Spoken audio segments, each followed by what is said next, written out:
आता एक मोठी बातमी समोर येते। सायन कोळीवाड्यात ठाकरे गट आक्रमक झालाय। बाळासाहेब ठाकरेंचा फोटो असलेला बॅनर काढताना फाटला। हा बॅनर फाटल्यानं ठाकरे गटाचे कार्यकर्ते संतप्त झालेत। महापालिका कर्मचाऱ्यांनी माफी मागितल्यानं हा वाद मिटला असल्याची माहिती देखील समोर आली आहे। त्यामुळे बाळासाहेब ठाकरेंचा फोटो असलेला बॅनर काढताना तो फाटला आणि या पार्श्वभूमीवर सायन कोळीवाड्यामध्ये ठाकरे गटाचे कार्यकर्ते आक्रमक झाले। याच संदर्भात अधिक माहिती देते आमचे प्रतिनिधी महेंद्र जोईल। महेंद्र, सायन कोळीवाड्यात ठाकरे गट आक्रमक झाला, काय नेमकं प्रकरण?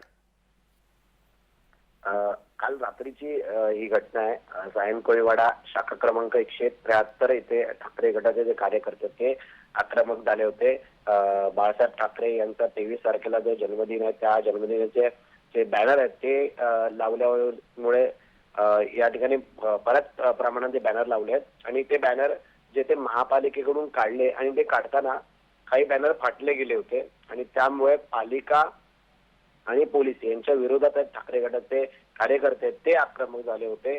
त्यानंतर बाळासाहेब ठाकरे यांचा बॅनर काढण्यावेळी त्यांचा अपमान झाला आणि पालिका कर्मचाऱ्यांनी माफी मागावी अशी जी आहे ती ठाकरे गटाच्या कार्यकर्त्यांची मागणी होती। अखेर पोलिसांनी आणि महापालिका कर्मचारी जे आहेत ते अविनाश घारे यांनी आंदोलकांची जी आहे ती आंदोलकांना जाहीर माफी मागितली आणि हा सगळा जो आहे तो प्रकार तिथे शांत झाला।